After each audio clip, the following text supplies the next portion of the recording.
No, sa ating pagpatuloy mga kaibigan, magtulong-tulong tayo para sa atin ding kapayapaang makamtan, kaayusan at kalusugan, kasaganaan at katagumpayan. Alam nyo, pag may gulo, yun ang inaayawan ng mga karamihang tao dahil hindi sila uunlad. Pag may gulo, ayaw din ng karamihang tao dahil perhisyo yan, maabala yung oras.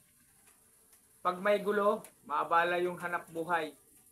Pag may gulo, maabala lahat ng dapat mong trabaho, ganun. O pagkakitaan. Eh kung mapayapa ka, maayos ka dahil unang-una may tiwala naman tayo sa Diyos, talagang smooth lang. Kaya lagi nating binabati ang ating kapwa ng shalom. Ang kapayapaan, kaayusan, at ang kasaganaan at yung tinatawag na katagumpayan ay lagi nating makakamtan. Yun ang ating laging pangarap kahit sinong tao sa buong mundo. Ayaw naman talaga ng gulo. Kaya titingnan lang natin kung anong tama. Yun ang patuloy nating suportahan. Kung ano ang mali, yun ang patuloy nating iwasan. Tama ba?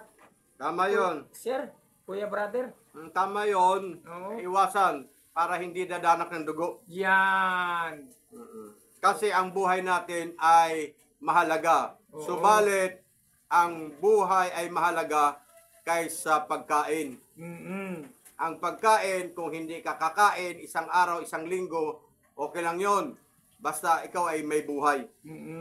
Diba? Tama. Ang masama, kung wala ka ng buhay, ay malamig na ang iyong katawan. Yeah. Eh, Dapat painitin sa pamagitan ng pagkain. Ayan. Kumakain ka ng prutas at gulay, ayan, mag-iinit ang katawan mo. opo. Eh, sarap ng ating pananghalian, no? Gulay.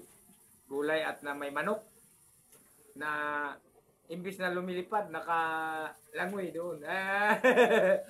Kasi naging karne na. Yan. Mga kaibigan, at baka kuya brother, meron kang sasabihin, sir. Ay, meron tayong sasabihin, Pastor. May idugtong lang natin ito na may kausap kasi ako sa cellphone habang nagsasalita ka. Bali, meron ng opisina ang papuntang Canada. Talaga? Ang opisina nila ay matatagpuan sa tabi lang ng Las Peñas SM. Okay. Ngayon, merong mga aplikante sa bandang Teresa sa unahan ng Antipolo. There are about 30 na aplikante. Dami, no? Okay, marami, no? Ngayon po, pupunta sila dito, hindi itong linggong to. Sa sunod Sa pa. sunod na linggo. Dadalhin nila yung mga requirements para yun ang i-attach mo during the time na manghingi ka ng solicitation sa senator. Okay. Ngayon, sinabi ko dito na magbigay kayo ng 200 bawat isa. Kasi yung 100 papunta roon at pabalik.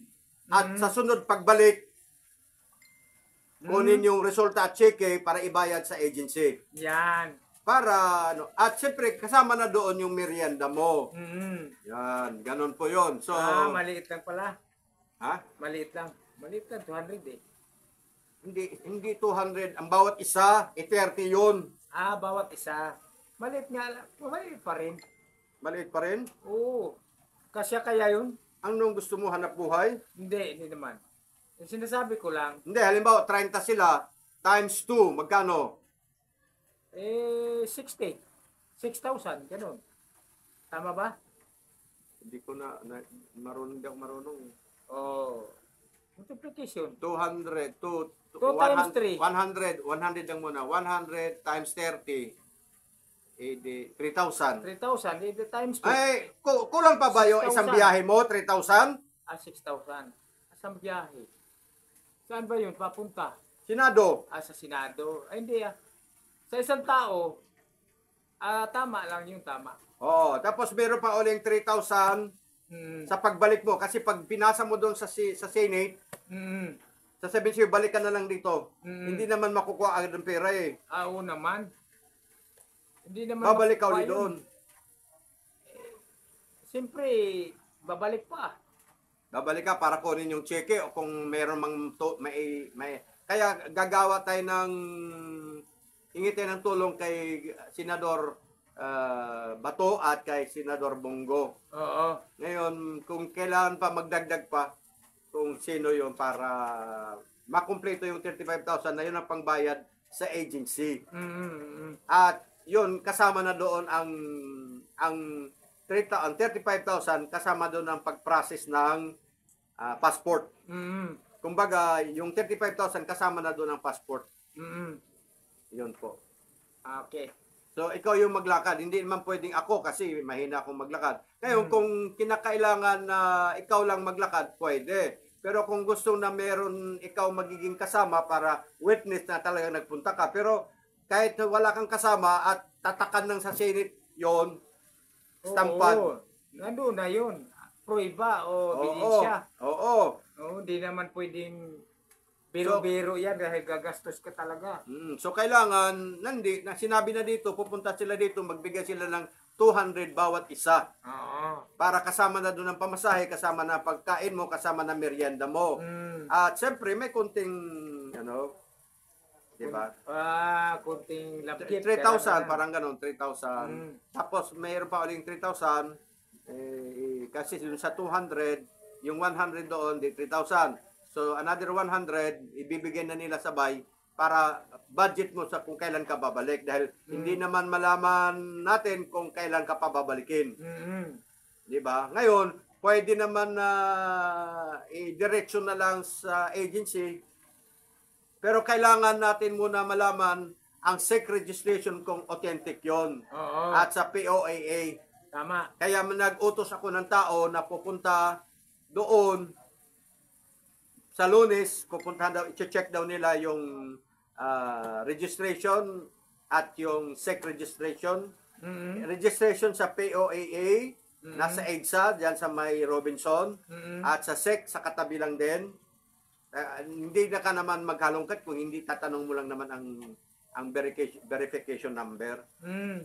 Yan po. So ikaw yung maglalakad dahil ikaw yung mabilis maglakad. Hindi na kasi ako kayang maglakad. Hindi na ako pwedeng mag-volunteer. Ayan, so diyan na sa iyo yun. Ngayon, ang mahalaga, mayroon tayong ginagawang pagtulong. Kaya, another information po sa mga kapatiran na gustong mag-apply going to abroad, to Canada, meron akong nagiging kaibigan na si Jack William Harrison na merong companies sa Canada at sa Australia, pero sarado na yung Australia, ang meron na lang sa Canada. At sa Canada, libre ang tirahan, accommodation yon, libre ang pagkain. Tapos bawal kung lalaki at babae, mababae man, malalaki pwedeng umalis, no age limit. Merong limit, syempre pag mahina na, hindi na pwede ang 80. So para kailangan kung 20 or 18 to 20, kailangan may working permit galing sa parents. Ngayon, libre yung pagkain, libre yung tirahan. Ang magiging sweldo ay 200,000. Yung laki naman, fresh God. Sana nga. Filipino yun, Philippine currency. Philippine currency. Ma-verify natin ng todo, yung kompletong... Ang maganda nito, Pastor, sa ating vlog, hindi yung sarili lang natin ang iniisip, tumutulong tayo. Tumutulong tayo sa mga taong may sakit na hindi nakakabayad ng bill. Tama. Tinuturo natin kung kanino sila lalapit. Tama. Kay congressman, kay mayor, kay DSWD. Yan. Ganon din dito sa ating... Hindi lang yun. Kahit pag namatay ka, mayroon din akong maitulong sa'yo pag namatay. Tumutulong din ako kung paano ka makapag-process ng disability. Tumutulong din ako kung paano ka makatulong paano kami makatulong kung paano magpapalibing para hindi ka nagagastos. Gagastos ka man, yung mga minimal lang, yung mga kape-kape, ganon. Pero yung pagpasunog, kung susunogin, incriminate, ay meron kang... Krimisyon, wala na. Meron kang lalapitan ng DSWD, manggagaling sa congressman, ganun po yon. So dito naman, yun kasi patay na. Yun naman ay may sakit. Ngayon naman, hanap buhay. Hanap buhay. Tumutulong kami sa mga taong walang hanap buhay. YouTube. Yan! Praise I God. am telling this to all YouTuber na kami ay tumutulong sa mga taong makaalis sa ibang bansa na sa sahod ng 200,000. Wow! Praise God! At ibine-verify namin muna this coming Monday kung authentic yung kanilang registration sa SEC, Tama. kung authentic yung sa POAA. Tama. Ayan po. Ngayon, pag totoo na, wala na, ang gagawin naman namin, lalapit kami sa Senate, kung sinong mga senador ang aming lalapitan na ang 35,000, minimal lang yun. Pag lumapit ka sa isang agency na for abroad, going abroad, ay wala kang only for visa and only for, wala ka pa, maghahanap ka pa lang pagdating. Samantalang dito, meron ng employer. So, nakakatulong kami. Sana mag-viral na naman ito. Amen. Kasi, ang maganda dito, yung tumutulong kami. Tama. Yan. Yun ang aming purpose. Mag-viral nga Sa sunod ng gagawin, pag meron kaming makuhang sponsorship sa mga product, at bibigyan kami, nagsisimula na po kami manghingi ng tulong, ibibigay namin sa mga mahihirap. Yan. At during the time na mag-distribute kami ng mga product galing sa sponsorship, ay kuhanan namin ng video para isa-submit namin doon sa kinaukulan ng kumpanya. Tama. So ngayon, ulitin ko ulit, no? Tumutulong kami sa mga taong naghanap ng trabaho dahil dito sa Pilipinas, ang sahod ay hindi kasya. Tama. Ayan po. Anong tama ka ng tama lang? Walang mali? Tama yung sinabi mo na tumutulong. Doon ako Okay. nagtatama. Okay. Kasi sinabi mo, pinaliwanag mo, ang sweldo sa Pilipinas ay hindi Mababa. magkakasya. Hindi magkasya. Pero doon sa hindi magkakasya, hindi ako nagsabing tama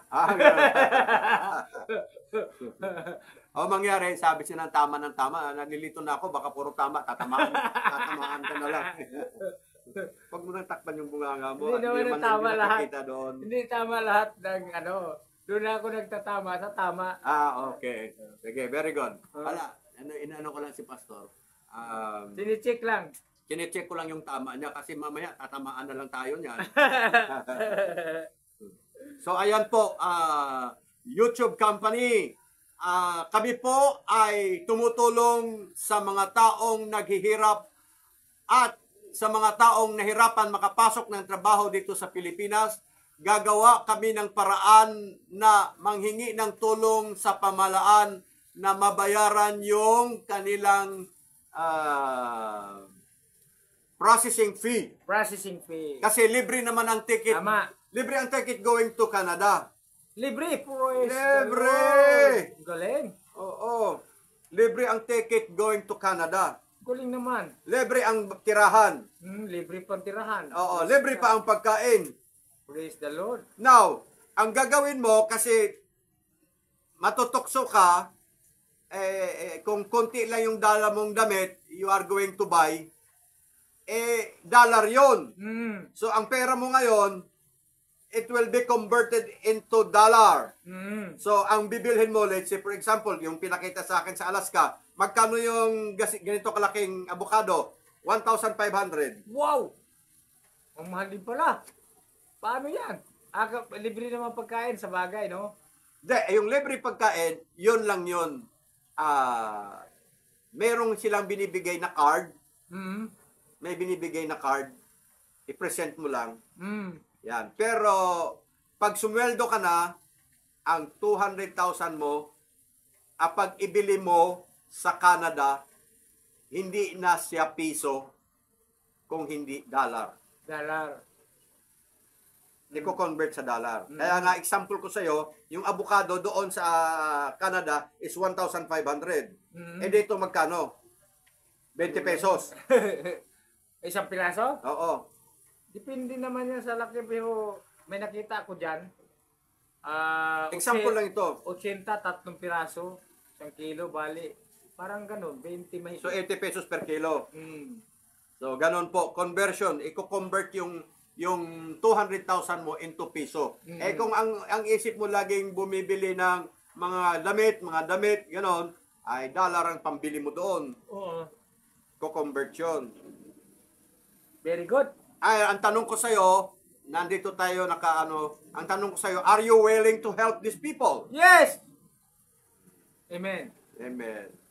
To God be the glory. Amen. Yan. Willing tayo kasi mas maganda yung nakatulong kaysa nakakapuresyo. Oo naman. Di ba? Mm-mm. At pag tumulong ka, ano bang mapapala mo kung tumulong ka? Siyempre, pagpalain ka ng Diyos. Pagpalain ng Ang Diyos ang Panginoon Diyos. magbabayad niyan. Kasi hindi nila kayang magbayad. Si Lord magbayad. Hindi. Kaya naman nila magbayad. May 200,000 na silang sahod eh. Oo. O papadalan ka, pastor ng ano. Ipuin din sila ng Lord ni Lord. Lalo na, pastor ka. O, pastor, ikapo nyo sa akin. Paunti-unti lang. Oo. Nasa kanila yon pagka kinikilos ng Holy Spirit. Oo. Mas maganda na yung mayroong purpose ang buhay mo. Amen. 'Di ba? Kaysa wala. Tama. Yan. So, dito, 18 years old, kailangan humingi ng parent consent. Parent consent. Kailangan 21 years old to 50 to 60 years old. Ganun ba? Oo. So, ikaw, ngayon alam mo na, wini-work out ko. Ngayon, ikaw, diyan sa inyong lugar, kasi kaya nyong pumunta sa Canada, pwede dalhin ang pamilya doon.